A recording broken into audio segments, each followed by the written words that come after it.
Good morning, everyone. I think everything's working. With any luck, we will be live. Let's see. We are on the right microphone, so we're good to go. Like magic.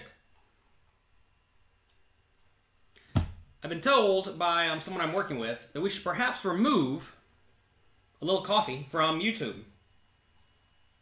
Why, you may ask? Well, because it doesn't get very many views compared to the other videos I post. If I post a video for Poker News, for example, it'll get 5,000 views or more. If we post a little coffee, though, it only gets 200 to 500, give or take.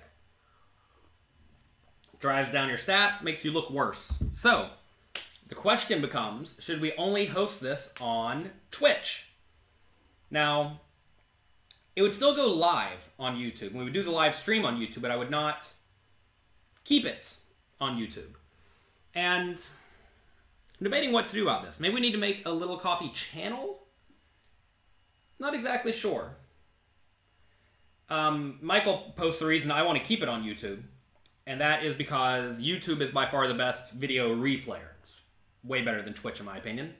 You can fast forward, you can pause, you can play at 1.5x speed, you can do all sorts of great things.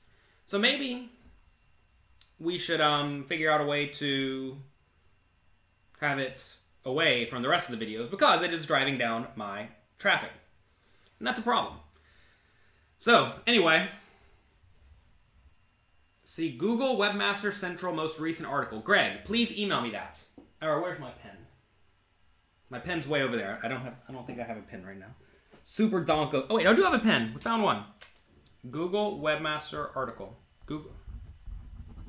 Pen's not going to work, obviously.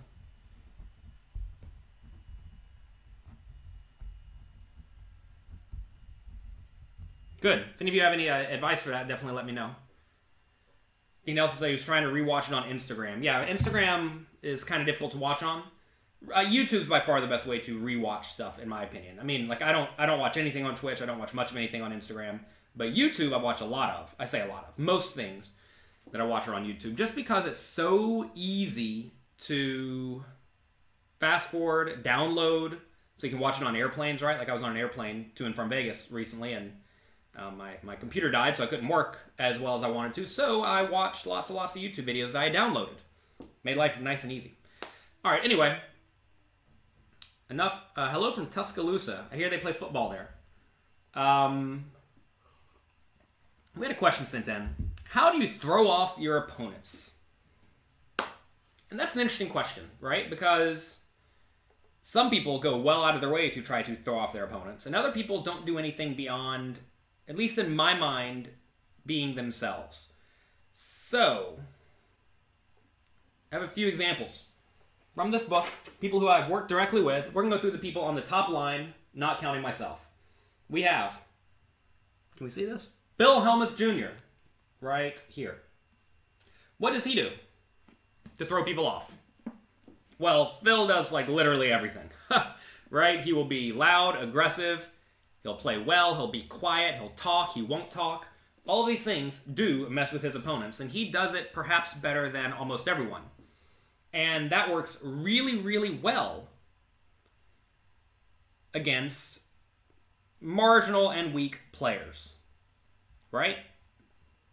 Okay.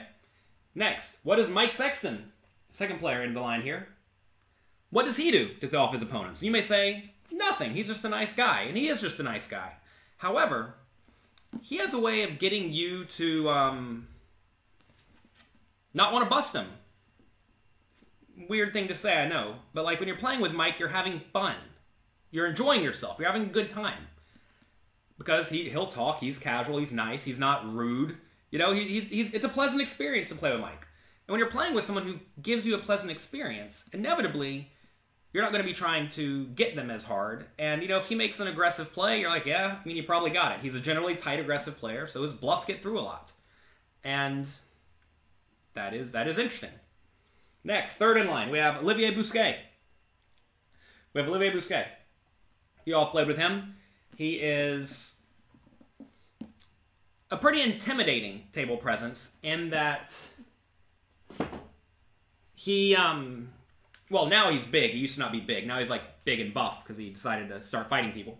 But he has sort of like a fighting demeanor where it's like, yeah, you do not want to mess with me because I will mess you up. Not just in like a physical sense, but in a poker sense. And you're going to see that this is what almost all high roller players do. You know that if you are playing with them, they may mess you up really well at the poker table. I mean, and this is just how, essentially in my mind, all or almost all very good players behave. And I think that is by far the most intimidating thing. Like, take someone like Phil Ivey, right? He doesn't really say much, but you never really know what he's thinking. He's not acting like an idiot. And you never know what's going to happen, right? So I think that is the preferred table dynamic. Whenever people start doing other things, I think it's probably a little bit suboptimal to that. Now, you have to be able to back up your aggressive, stoic, strong demeanor with play, right? Now, if you just sit there and act like you're good, but you're just not good, people are going to think you're trying, but it doesn't matter. Just because someone is trying hard, thinking about things, doesn't necessarily mean they're thinking about the right things. You know, Olivier Busquet, back there, one of the best heads-up players in the world, is thinking about the right things. So, knowing that your opponent is good, or having people perceive you as good, and understanding that they perceive you as good, is perhaps the most intimidating table image, at least for me to respond to. I think this question was more based on things like someone says here in Instagram. Whenever I sit down at the table, the first thing I do is I raise the first hand to try to throw them off, to try to think I'm more aggressive than I actually am. And while that may work against some people, it's not going to work against good players because they're going to realize either they're going to realize that you do this all the time, or they're just going to play game theory optimal against you, which means you're going to be playing with suboptimal ranges. So you're just deciding to put yourself at a big disadvantage on the first hand for no reason. That said, a lot of people read into this kind of thing, and they think, this guy raised the first hand. Why would he ever do that at the new table? Other people think the opposite. They think he's raising the new hand. He must be a lunatic. Or raising the first hand, he must be a lunatic. And it's tough to know exactly how people are going to respond, but if you do things like that, you will figure out what happens on average, and you'll figure out which type of players which type of players respond in particular ways. So, I think that's what this question was more asking. Some things that I particularly enjoy doing, I never let my opponents know that they play well. I can't remember the last time I said nice hand to someone, unless they didn't play it so well. Or if I'm just trying to actually be nice to someone for various other reasons. Maybe to get them to chill out a bit. But I'm definitely never going to show my opponent that they made a good fold. Or if they did make a good call, I'm not going to let them see my bluff if at all possible. Or if I make a bad call, I'm not going to let them see the bad call unless it's a spot where I have to show the cards. You don't want to do anything to give your opponents confidence, whether it is good, accurate confidence or false confidence. If anything, you want to make them feel as if they played poorly. You want to get in their minds that they are not as good as you and that they are going to lose if they play with you. Isn't nice hand a PC way to say F you? Depends on how you use it. I think most people who use it as the F you way are just dirtbags, pretty much. And if you say it in an honest way, it's fine. And if you say it in a way of nice hand, like you would say it honestly to someone who is playing poorly, you reinforce their play. It all depends on the tone, and it depends on the demeanor as you say it. If you say, nice hand, you moron, obviously that's very different than nice hand. You know, it's a very different thing.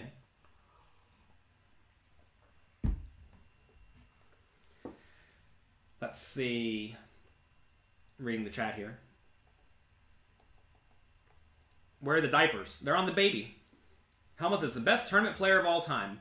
Someone went back and looked up Phil Hellmuth's return on investment. They think it's about 40%, which is right in line with most good players. Although, it is tough to say. He certainly creates an image. You know, speaking of throwing people off, I mentioned this a few times, I think. There are a few players that I'm thinking of. One is Scotty Nguyen. Scotty Nguyen, whenever you play with him, he is rather slow, and the action is almost always on him. Yet, he plays almost no hands. How does that happen? Think about that for a second.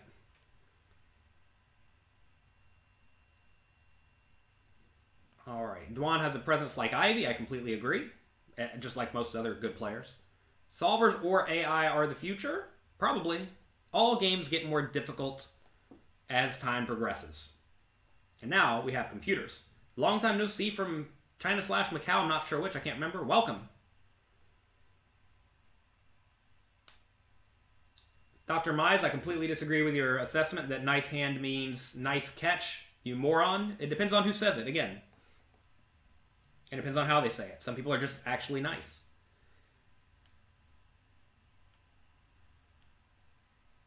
When we talk about bots taking over poker, they're not. People who think this are trying to find an excuse for the reason they're losing. Online poker is very, very beatable. I played it 2 weeks ago and had great sessions. Felt perfectly normal and fine the whole time. And if the bots were there, they were certainly not good. They've never been good. I mean, let's get real. I mean, if you play exactly heads-up limit hold'em, then yes, they'll beat you. But don't play heads-up limit hold'em. The game's dead anyway. I mean, good players play like good bots. It's already been proven that that's the case. Just bought my book, Mastering Small Stakes No Limit Hold'em. Pause due to poor connection. That's not good. Just bought my book, Mastering Small Stakes No Limit Hold'em. Any tips? Uh-oh. Says we're having connection problems on Instagram. Don't do that to me. Says we're on the right internet. If you just bought my book, Mastering Small Stakes No Limit Hold'em, I suggest you read it.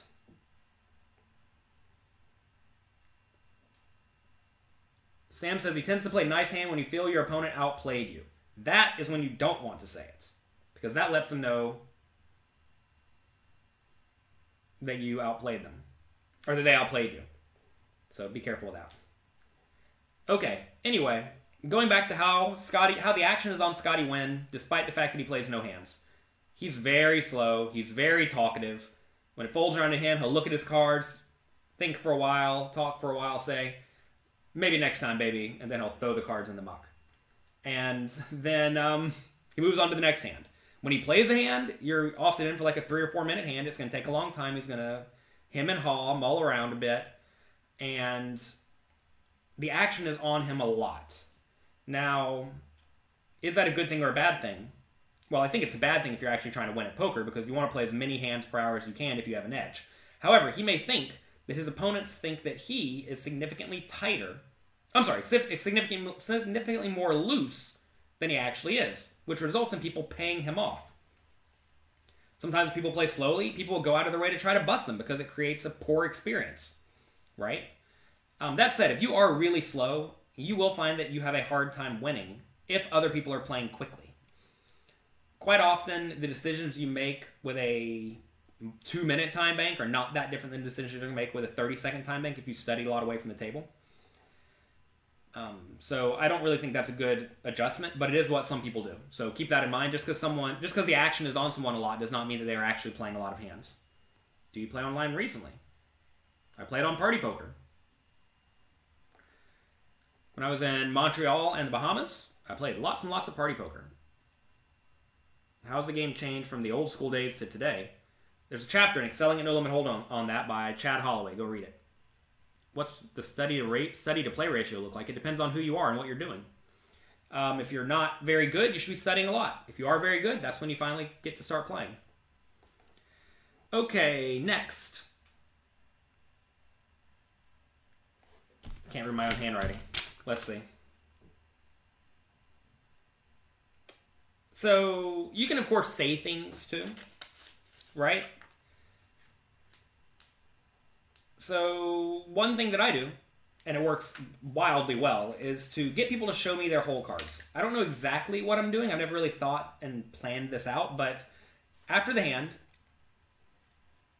if my opponent bets the river and I fold, I'll say something like, nice hand, got me on the river, huh? Or, nice hand, I had the draw. Something like this. And then very often, I say very often, probably 25% of the time, people will show me their cards.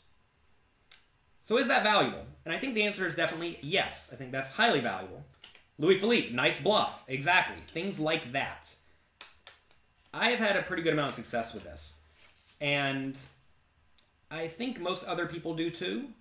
Maybe people show me because trying to get in training content, who knows? But I think that's something that's pretty valuable. Someone commented on my YouTube video, like, how do you always know your opponent's cards when you're playing live poker? I'm not making them up. They show me. They show me and I write them down. Actually, I played with Olivier Bousquet in a World Poker Tour tournament. He said, he saw me writing down hands. He said, if you're using this to help people, I'll show you my cards every time. So he showed me his cards every time because he wants to help all of you too.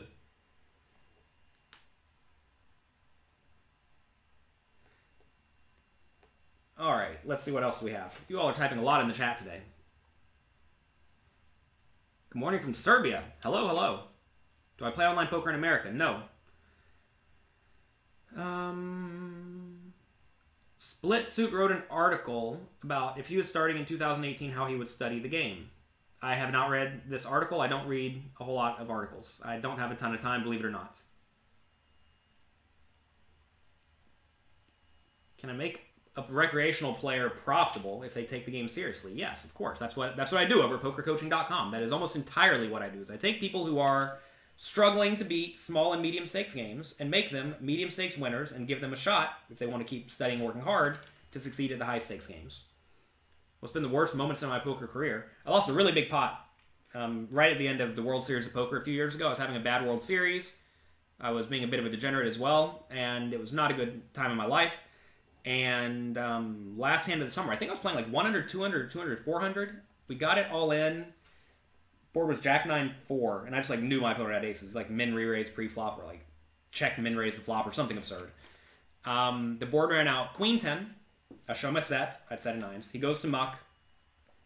The opponent next to him says no, or the guy next to him says no, you won. He looks back at his cards. He's like, no, I don't. He tries to muck him. Then the guy grabbed his hand and turned it over. He had pocket kings, so he rivered her straight. The opponent was very bad. We were only playing 200, 400, or 100, 200 with maybe 400 straddle, and it was like 80K pot maybe. No, I don't know. It was a lot of money, and that was not a fun time. It's one of those things where like if you just win this pot, your summer's not so bad, and instead I lost the pot, so my summer's just worse. And then I went home. What do you think about Split Suit? I don't know. Listen. I don't go out and study every single person who makes poker content. I don't have time for that. Believe it or not, most of my time is spent creating and not consuming. I understand a lot of you are out there consuming the content, which is good. Whenever you're trying to get better at something, you should be consuming the content. But at this point, I just don't have time to like watch Twitch streams, right? I just don't do that. It's not what I do with my time. Do you recommend the Borgata? Sure. What material do you suggest for bet sizing? Pokercoaching.com. How often do you play live when you're at home? Never. When switching from low to medium stakes, you suggest what are the most important points to focus on? Realize you're beating players for different reasons at different buy-in levels. Ed Miller has a chapter in Excelling at No Limit Hold'em on how to move up in stakes and stay there. And it is very, very, very, very good material. Read this book. If you're trying to actually get very good, read Excelling at No Limit Hold'em. All right, some other things you can do. You can be really aggressive with trying to make your opponents uncomfortable. Again, almost no one at the high stakes games do this. There is that one guy. Oh, what's his name? I'm forgetting his name. He's from somewhere in Europe. No one likes playing with him. And they're actually considering changing the rules of poker tournaments so that you can ban players if they cause bad environments. A lot because of this one guy. And he has good results. He's probably a very good player. And no one likes playing with him. And he slows down the game. He makes it difficult. Causes trouble. Etc., etc., etc. And anyway, the rules, the international poker rules, which are being adopted all over Europe at the moment, and they allow for the banning of players. If someone actually ruins the game, you should be able to ban them. And so then the question is, what is ruining the game? Yeah, Martin Cabral, there it is. Christian knew it. I knew someone would know it. I can't remember playing with him recently. I remember playing with him like 5 or 6 years ago, and it was miserable then, and from what I hear, he's only gotten worse. And if the game's not fun, no one's going to play, or at least they're going to have a really poor time playing it. And certainly you should not get an edge because you ruin the game, right? So, don't do that, in my opinion. But you could, I mean, like, how far, the question is, how far do you take that, right? I mean, maybe you don't bathe for a month. Maybe you purposely make yourself sick. Maybe you punch your opponents in the shoulder every once in a while. Maybe you get one time per day, you get to punch your opponent in the shoulder. Maybe you sit with your legs too far straddled. You know, there's like all sorts of things you can do to make it difficult for people. You could spill your drink on them, right? I mean, like, how far do you take it? And DeMonte says there should be etiquette, and there should be etiquette, and there is etiquette. And those who do not obey the etiquette should be punished. What are some of Martin's antics? I mean, I don't exactly know. A lot of it is just being very, very anal about stuff, being very slow, being rude. I don't know. I haven't played with him in a while, so I'm not the best person to tell you. In your home game, they want to ban people who are too tight. That is perfectly allowed. I know there's some app people are playing on. You have to have a 40% VPIP to be allowed to sit at the table. If you don't have it, you can't play. And there's nothing wrong with that, right? It's their game. They can make their own rules. So Kevin says, Will Kassouf is a clown, easy to play against. So let's talk about people like this. There are some people who are just straight up bad. I used Martin as an example because I think people actually think he is good. But there are people like Will Kassouf. Debating whether or not I should throw out names. I'm not going to, but there are people who have huge ego problems. They think they have to be seen, and for whatever reason, they decide to try to always be the center of attention, and often they do this by being kind of a jerk. And those people are often just bad. They have ego problems. If you have ego problems, it's hard to be good at a game like poker where you really can't have ego problems. If you do, you're going to go broke. And it turns out a lot of these people do go broke, or they have a job. And if you have a job, then you can lose a lot of money. Some people have really good jobs. So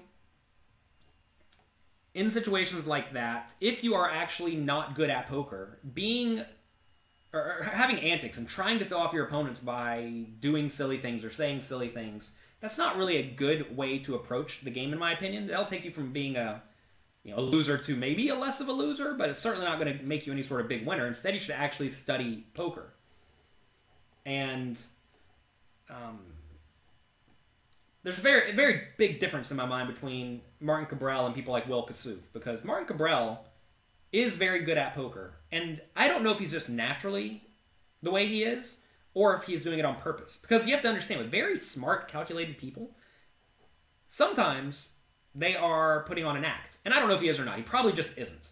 But some people do put on an act. And if they are putting on an act, like let's say I know people don't like playing poker with stinky, sick people. Well, I can make myself sick and stinky and give myself an edge. So why not do it? Well, because that breaks the etiquette of the game. It is horrible for me and the other person. And that's not good. So I don't do anything like this. None of these three people up here, Olivier Bousquet, Mike Sexton, and Phil Helmuth, do anything like this. And I don't think anyone should do anything like this. If you do this, you are bad for poker, and you should be able to be banned. And fortunately, people are coming around to that idea that tournaments do not have to be open. Who said tournaments have to be open? Just because the game exists does not mean everyone has to play. Cabral is really tough. He angle shoots, tanks forever, talks too much. He wants to tilt you. Yeah, I mean, that's been my experience as well. Okay, what else do I have written down? That's pretty much all I've written down about this. What it amounts to is, let's put this back here with all the other topics. We're getting a large collection of topics back here. I don't know how many this is. This is like 100 topics. I don't know what number Little Coffee this is, but we have lots of good topics. Whenever I have a lot of free time, I'm going to write a book. I'll have to come up with a different title besides a Little Coffee because they can't see me having coffee in the morning. But we're going to have lots and lots of good stuff to discuss. And we have it all recorded, so it'll be easy. It's always important to make things easy on yourself, and having a book written in audio form is pretty easy. Let's see. Find them like in pro sports. That's a tough one.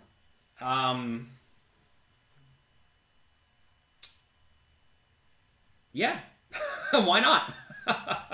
Instead of a 1 round penalty, give a monetary penalty. You could also do things where I think the best solution to this is to let people like Martin Cabral continue to play, but have a system that tracks penalties and also breaking of etiquette.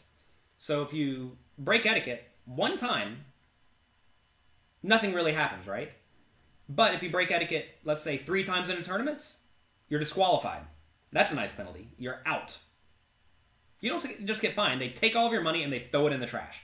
They don't throw it in the trash. They keep it in the prize pool. They throw your equity in the trash. And they give it to everyone else. I think that's pretty nice. And then if you have a system that tracks players' penalties or disqualifications, then they're allowed only one breach of conduct in each tournament. I think that would be quite valuable, quite strong. They do this in lots of other games. Like if you're a known offender, then you are judged way more harshly than people who are generally doing the right thing, right? Do you make a living from playing live or online poker? Please consult Wikipedia. You would need crystal clear definitions. You actually wouldn't. That's the neat thing, is that if somehow the tournament directors are vetted and they have some sort of certification, you can say that the tournament director's judgment is the rule.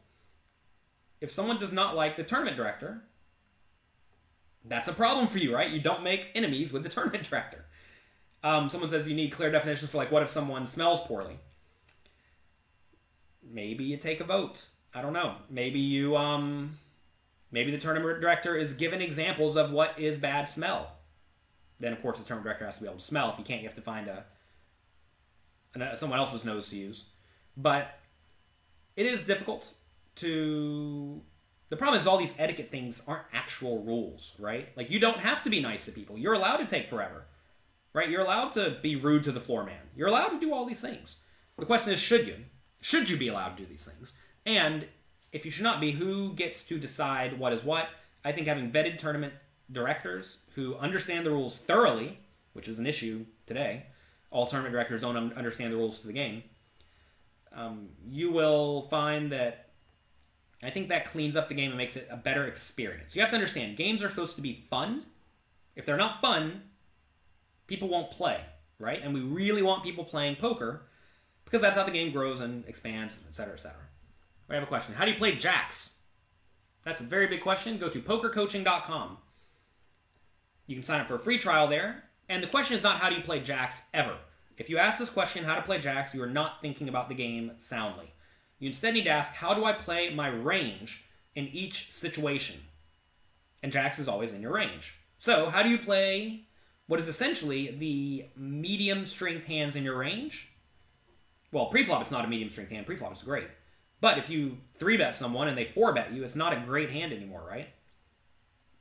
If you get a flop of jack or 10-9-7, you bet and you get raised, it's not a great hand anymore. If it comes ace-king-3, it's obviously a garbage hand or maybe a very marginal made hand.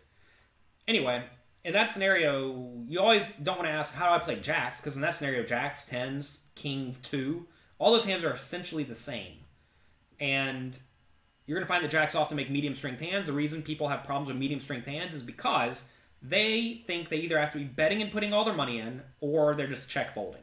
And that's not what you need to be doing. There are some hands you need to play slowly. You need to check with the idea of, I'm not folding this hand. That's okay. Or check with the idea of, I'm going to fold this hand if the board runs out poorly. So it's not as easy of, how do you play jacks? It's how do you play your whole range? And that's what we teach at pokercoaching.com. Again, get the free trial. If you have not gotten the free trial at pokercoaching.com, you have no justification to ask me poker hand questions. Ever find myself playing in shady environments with scary-looking dudes? No, I purposely avoid all that. Is poker snowy worth the investment? I have some videos on YouTube. You can go there and judge yourself. Go to YouTube, type in Jonathan Little Poker Snowy, and I'm sure it'll come right up. Granville says they overplay or underplay their jacks. Yeah, very often. That's what happens. People just don't understand hand values. Louis Philippe says, one of your friends won a $27 tournament yesterday. Nice to him. Or congrats to him. He's one of the students from the breakfast. We had a breakfast in Montreal where I invited whoever wanted to show up to come have breakfast. And apparently one of those guys shipped a $27 tournament. Good job. It turns out when I went to Vegas, I played one tournament. It was a $200 rebuy. I played it with me, 3 of my employees, and then 4 or 5 other people who came there to play with me. And it turns out we took 1st, 2nd, 3rd, and 4th. I mean, how insane is that? My the guy who makes all of our programs, like the Push Fold app I have, he won. My marketing partner took 4th, and then 2 other guys who were there specifically to play with me and say hi. They They took second and third. One of them recorded their first live cash ever. They never played tournaments. They just showed up to play. Yeah, they take second. No problem. Best way to play jacks is to flop quads. Yeah, just do that.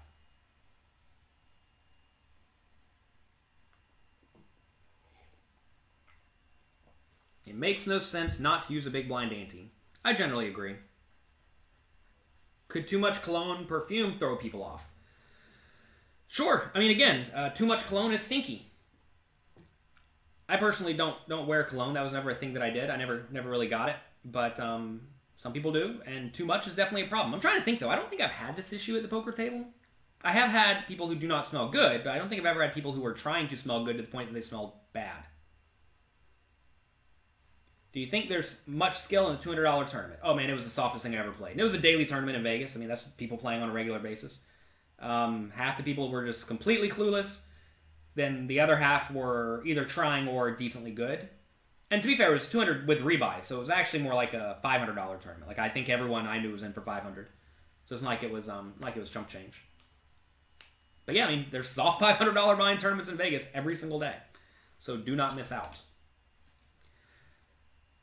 If anyone has any questions, feel free to type them in. We'll go for another 5 or 10 minutes. You're sick of being told at the table how you should play poker. Well, maybe then poker's not for you. People will always talk to you when you play poker. Maybe you should play online poker. Right? Do not think that you are not going to be interacted with when you go to play games. One of the key aspects of a game is interaction. Can you interact with your opponent? If you cannot interact with your opponent, very often that is not quite as good of a game as if you can interact with your opponent. KJ, I have an article, 10 Aspects of a Successful Game. I definitely suggest you read it. Poker fails horribly in some aspects. It does amazingly well in other aspects. So go read that. It's one of the first articles I wrote on my blog, jonathanlittlepoker.com. I started it, I guess, 4 years ago? 5 years ago? And I've posted an article every single Monday since then. So there's a lot of articles on there. Articles and or video blogs or strategy posts or poker videos. So it's not just only written articles, but it's all sorts of stuff there. One of them is a long article on the 10 aspects of a successful game. I learned it from a great game designer guy named Mark Rosewater, who designs my favorite game, Magic the Gathering. He also has a podcast each week. It's called Drive to Work. This is kind of like my version of Drive to Work, where he gets on and he talks about some topic of making magic cards. Here we talk about some topic relating to poker. Anyway, people are going to talk to you. And I agree with Granville here that says, actually people who tell you how to play are revealing huge amounts of information about their game. That is exactly true. Could I make you an audiobook of my blogs? It would save you a lot of time. Could. What do you think about headphones at the table? I have no problem with headphones at the table. In the international poker rules, they're allowed to ask you to remove your headphones if you are delaying the game, or they'll give you a penalty. I think that's very good. So if you are wearing headphones and you cannot follow the action because you're wearing headphones, obviously you should not be wearing headphones. And if you cannot follow the action, it is not up to anyone else to protect you. You wear them at your own risk, and that's it, right? It's at your own risk to do things that are perhaps detrimental to yourself. Does the ace kicker play if we both hit an ace and then two queens hit the board? Depends on what your kicker is. If it's ace, ace, queen, queen, you need 5 cards. What's the other card? If it's ace, ace, queen, queen, king, then the kickers do not play, right? Because you have ace, ace, queen, queen, king. Unless you, of course, have a king or a queen or an ace. But if it's ace, ace, queen, queen, 2, and you have ace, 3, 3, ace, 3, and ace, 4, ace, ace, 3, 3, 2. I'm sorry, ace, ace, 3, 3, 3, ace, ace, 3, 3, 4. So it pays them. 5-card game. Just count the 5 cards.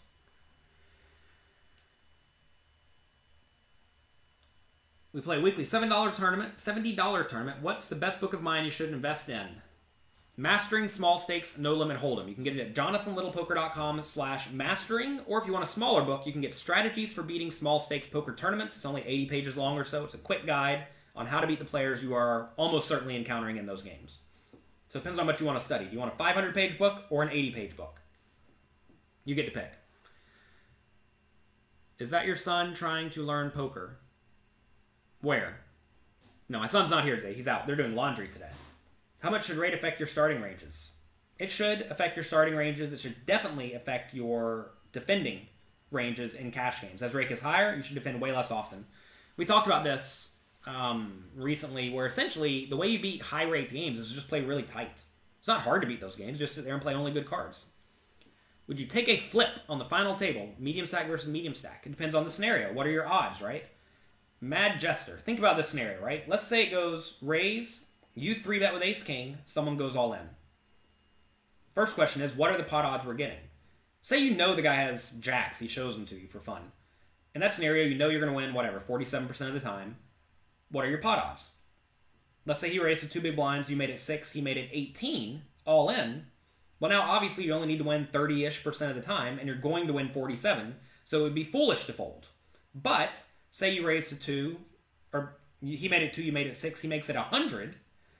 Now you have to put in 94 to win 200. So now you need to be you're like close to break even. So if you're very close to break even, then obviously you should be folding because there's value in moving up the payout ladder most of the time at final tables, unless it's winner take all or something like that. But if it is a regular tournament, you want to avoid any sort of flip because the loser of the flip loses all of their equity, right? They cannot stick around anymore, which gives a little bit of equity to everyone else. What's tomorrow's Inner Circle topic? I'm trying to recall it. It was a fun one. You have to understand, I make these a few days ago. Let me see if I can pull it up right now. Actually, I can probably pull this up. Let's see. Inner Circle office hours. It says I need to make it. That's not good. I think I already made it, though. Turning a made hand into a bluff. That's it. When to turn a made hand into a bluff. And that's something that gives a lot of people problems. I mean, it gave me problems for a long time. I did not quite know when to do it and why to do it. And essentially, blockers are the main concept there. And also, what is my opponent's strategy? Are there any holes in that player's game? So definitely check that out. We have Lexi in the house on... Which one is this? This is Instagram. Welcome. Hope you're having a great, great morning. Lexi works with Charity Series of Poker. They're having a tournament out in Vegas very soon. I don't know the exact date. I think it's the 8th, but I could be wrong. Maybe it's the 12th. I'm so bad with dates. Dates are one of the things that I am like very, very bad at. Anyway, check that out. If you're in Vegas, it's going to be a great event. It is Saturday. There you go. Probably not... What's today? Thursday? Friday. So the 8th. We got it right. We somehow got it right. What a miracle. So go out there. Charity Series of Poker. We did a giveaway, actually. If you were in that giveaway, you were very live to win a buy-in. Hopefully all of you collected your buy-in if you're in Vegas.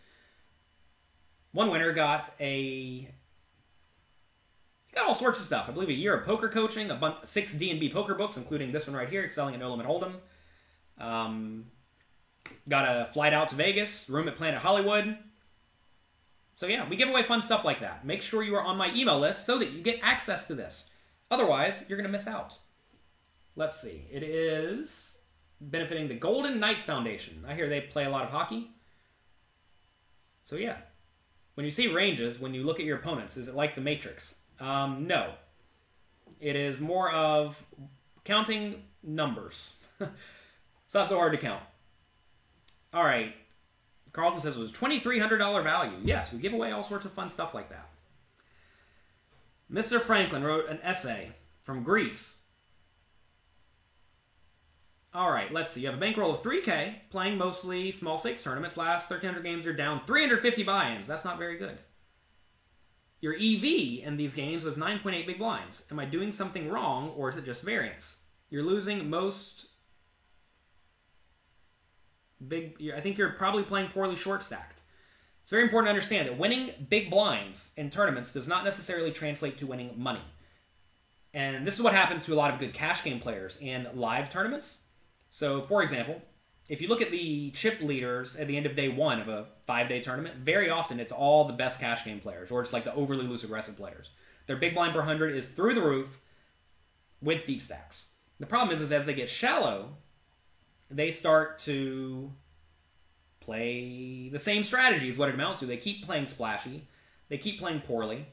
And that inevitably makes their total big blind per 100 be like 10 at the end of the tournament. But when they're playing 30 big blinds and shorter, which is often the case as you get deeper, their big blind per 100 may be like -3, which may not sound like a lot, but losing all the big blinds and winning all the small big blinds is a problem that a lot of people have. So you need to figure out how to play short stack better. That's almost certainly the issue, Mr. Franklin. That said, maybe you're just running poorly. I mean, you can look at your... If you're playing online, which presumably you are, you'll have an equity graph, right? Like, look at the times whenever you are playing, go through and filter on Hold Manager when the big blind is high and see what your win rate is then. It may be very low. If it's still like 9 big blinds per 100, then you're just obviously killing it and you're getting unlucky. But in tournaments, very often, you don't play very many big all-ins. Like, imagine, the all-ins you play when you're at the final table are worth so much more than the all-ins early in the tournament, right? And if you just happen to run way worse than those, then you're going to lose. All right. So anyway, that's what I would suggest you do. At what age you start teaching your son about poker if he's interested? Whenever he wants. Is this an Ignite shirt? I don't know what an Ignite shirt is. This is a regular t-shirt. This company is called All Saints. My wife's mother dresses me. She thinks these look good on me. What do we suggest for six-handed and heads-up training? Probably something like Poker Snowy. They have a good quiz. It's not really a quiz. It's more like you playing against their bot. So check that out. It's a very good program for that. It's probably going to teach you to be a little bit too tight, but it's probably fine. You can go to jonathanlittlepoker.com/pokersnowy, I think. Maybe /snowy, one of the two. And they will give you some sort of a discount. I don't know what it is at this point. They change it every once in a while. Let's see. GK said you played 13 hours in a tournament and took 24th out of 345. Never had more than 30 big blinds after level 1. It's always fun when that happens. I actually hate those tournaments. It happened to me in Montreal, actually. At the end of day 1, I got down to something like 10 big blinds and then just grinded for like 8 hours, where I had between like 15 and 25 big blinds the whole time. Then eventually I won some hands and took 8th place, but there's a lot of value just hanging around in tournaments. I think a lot of people think that they have to have a big stack, and if they don't, they just punt it away. That is actually another thing that kills a lot of cash game players. They think if I have a lot of chips, I'm in good shape, and if I don't, I need to gamble really, really hard, and that's just not true. How much of my game relies on opponent's tells? Not a lot. What's the first thing you look for? An easy thing to look for is how they put their chips in the pot. Some people will throw them in very differently when they have a good hand as opposed to a bad hand. So that's an easy one to spot because it actually happens frequently. The problem is you don't get to see most tells frequently, and you don't get to correlate them very well. But if someone is betting on the river, let's say, and they pile their chips in at you, as opposed to a little while later they bet small, like a nice stack on the river, then that's probably a pretty big tell there. I played with one guy at the World Series this year. Whenever he was value betting, he would put his chips horizontally in front of him. He'd like put them like that, and when he was bluffing, he would put them out front. I mean, that's just like obvious, right? It's much more difficult to see if a guy is breathing heavy, and you can't really correlate that easily because maybe he was breathing heavy with a value hand, maybe he was breathing heavily as a bluff. Stuff to say. The way people put their card protector on their card, some people will like jam it down. Don't use a card protector, by the way. Bad, bad, bad thing. Because it's like one more thing that easily gives off tells. One guy I saw, he would put a little pile of chips, like a pile of 4 chips on top of his cards sometimes, and then sometimes he would put 3 piles of chips on top of his cards. Turns out 3 piles meant he had the nuts. Who'd have thought? Answer about teaching my son. I'll teach him whatever he wants to learn. I don't think there's anything inherently bad with poker. It's a math game. So would I teach my son how to do math? Yes. Why would I not teach my son how to do math? Fun thing about poker is you don't even have to be able to read. In a lot of games, you actually have to be able to read that require math. Like Magic the Gathering, for example. I'm definitely going to teach him how to play Magic the Gathering. Hopefully he doesn't get engrossed in it like I was. But I'm definitely going to teach him how to play all sorts of math-based games. So anyway, the question to that is how much do I rely on tells? Like, normally not at all if I'm playing against good players, but when you're playing against players who play horribly wrong, well then, yeah, a lot. The Borgata tried to mark his cards using the card protector. I saw a guy one time, he had a little pewter turtle. It was a cute little pewter turtle. He would put it on the cards and then spin it around. It had 4 legs, obviously. And it would put a circle on the back of every card he had. So they had to tell him he couldn't use his card protector. It was very funny. You see some funny stuff at the World Series of Poker. Just received Mastering Small Stakes No Limit Hold'em, Cap says. Awesome. Get in there. Learn from it. Hope you enjoy it. The most egregious thing I've seen like that is I was commentating a final table at Foxwoods. There was this old guy. He must have been 90 years old. When he had a bad hand or just a non-nut hand, he would put 1 chip on top of his cards. And when he had a good hand, he would put a stack of 20 on top of his cards. It's pretty obvious, right? Do you want or have a World Series bracelet? I do not have a World Series bracelet. Do I want one? It's not something I feel incomplete without, because I understand you don't get to pick when you win. It's very important to understand. You do not get to pick when you win at poker. And as a professional playing live poker, pretty much every year when I was playing a lot, I would win about 2.5 tournaments a year. Pretty much like clockwork. That's when I was playing 150 tournaments a year, give or take. So, does that mean I'm having a good year or a bad year? Well, obviously I'm winning buy-ins each year. I want a very consistent amount of buy-ins every year. But if you win the $500 tournaments and lose the $25,000 tournaments, you're going to have a bad year. If you win the $25,000 tournaments and lose the $500 tournaments, you're going to have a great year. And that's inevitably what happens when you start playing a bigger spread of tournaments, especially whenever the spreads used to be bigger because there were not as many 3,500 and 5K tournaments as there are today. Now there's one every week, whereas in the past there was one once a month. So very often the results of 20 tournaments would drastically impact your win rate at the end of the year. What's the question? How did we get on this? Oh, do I want a bracelet? It'd be nice to get one. I've had, what have I had? I think I've had 2/3, 2/5, a 1/6, and an 1/8, something like that. I think I took an 8th place.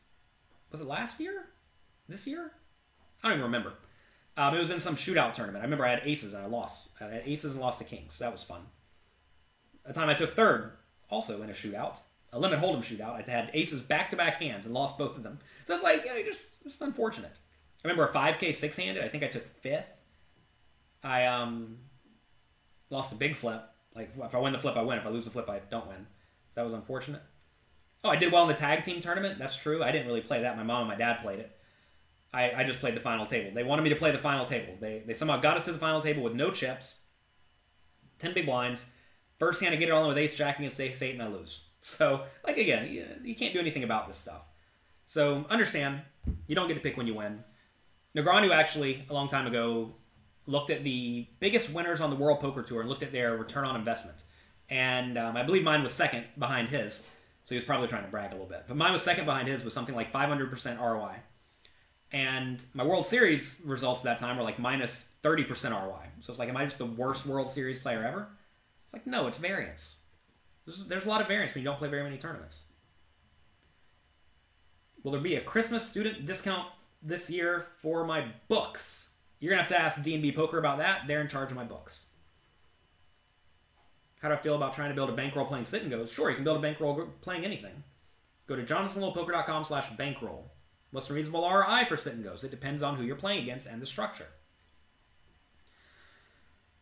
When approaching the bubble, do you get more aggressive to take advantage in that spot? If you're a big stack, you definitely should. If you're a medium stack, you should exploit the small stacks. If you're a small stack, very often you're just trying to get in the money. I discussed that. That is what my chapter is about. One of my chapters, I have 2. In Excelling at No Limit Hold'em, I explain how to play the final table with all chip stack sizes so that you can make the most out of that. When I'm going to do my team tryouts, you're ready. I'm pretty sure my team's always going to be exactly my mom and my dad. How do you shake a losing streak? You don't care. Understand that the results are irrelevant. Go to jonathanlittlepoker.com/bankroll. Please read that. Please understand the swings you will experience in poker. Any recommendations on things to do in Vegas? Oh, Vegas is great. Pick any good restaurant. I mean, there are a bunch of them. I mean, feel free to use Yelp. Yelp is very good. In terms of shows, I like the Brad Garrett comedy show, especially when Brad's there. That's very, very funny. I like O at Bellagio. That's amazing. I like Penn and Teller. George Wallace used to be in Vegas. He was amazing. Those are my 3 favorite shows, though. Brad Garrett Comedy Show, O, and Penn and Teller. But yeah, in terms of shaking a losing streak, I think we actually did a little coffee on this a while back, so go back and listen to that one. But if you're not listening to these on iTunes, by the way, you can just download them in the podcast app. You can also get these on YouTube at the moment, and also on Twitch. But in terms of how do you shake a losing streak, I just don't think of it like that. I show up and I play my best every day, and if you win, you win, you lose, you lose. But if you're not good at poker, you are going to perpetually be in a losing streak.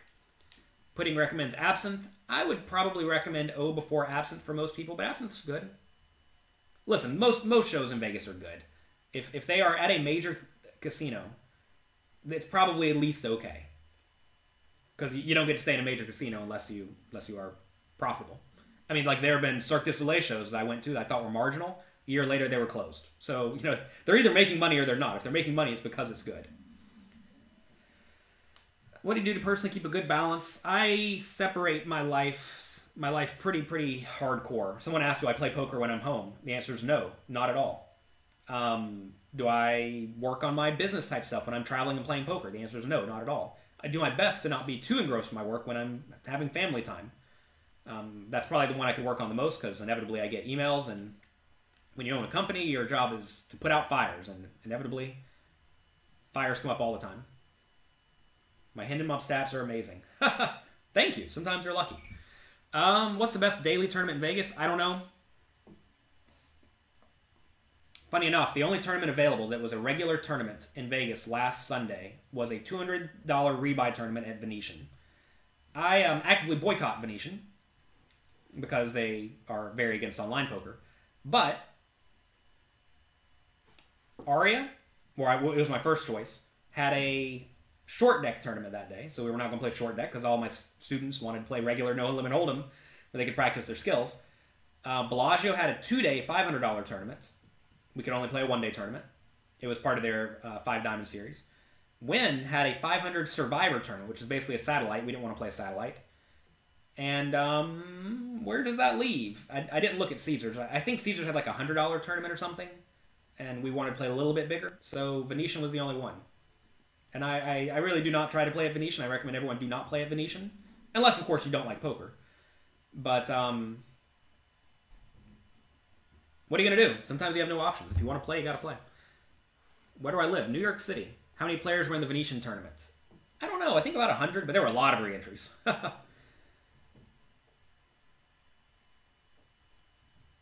All right. I think we're done for the day. This has been a lot of fun. Oh, Planet Hollywood. I don't know if they have a daily term. I didn't even look at there. Probably should have looked there.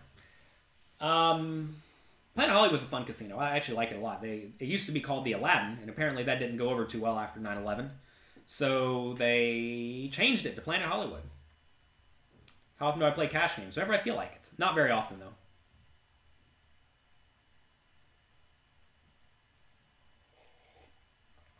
Let's see. You're going to play 1-2 at the casino. We'd only have $100 to put on the table. If you lose this money, there's nothing to add to the table. Well, that's not good for you. What adjustments should you make? If you must play in that exact game, ask yourself, do you care if you actually lose? Understand that with only $100, you're only playing 50 big blinds deep. You're probably going to lose. And that's something you have to accept if you are playing drastically under bankrolled. I don't think you need to play tight to try to get your money in good or anything like that, because if you do that, you're just going to blind out. So just play your best. We have lots and lots of homework questions over at pokercoaching.com where we discuss how to play with 50 big blind stacks, so maybe that's a good thing for you to do. All right, hopefully you all have a good time. Have a good day. I see there are at least 8 of you watching, so that's good. Fernando says, only 20-minute levels at Planet Hollywood. Yeah, that was actually something we wanted. We wanted 30-minute levels or more, and obviously that's a little bit difficult to do. All right, have a great day. Enjoy yourselves. Be nice to someone. Don't be rude. Make friends. Follow etiquette. All sorts of things for you all to do today. Oh, I'm probably not going to be here tomorrow. Bad beat for everyone. They are doing construction in my apartment, and they told me to be out of the apartment from 9 until 2. Well, I have an Inner Circle webinar at, what time? At 2. So I have to be back at 1:30 or so, but I'm thinking I'm probably not going to do a little coffee in the morning because it's going to be going bang, bang, bang, bang, bang, really, really loud. So instead of being unhappy about this, what all of you can do is go back and watch a past A Little Coffee, or listen to it. Leave a review, let everyone know you enjoy the recordings and the live show, and that would be good. All right, have a great day. I'll probably be back Monday. There's a chance I'm going to have a baby at some point in the near future. If I have a baby in the near future, I might take a day or two off. Hopefully you all understand that. If you understand construction working, maybe you'll understand a screaming baby. All right, have a good day. Bye-bye.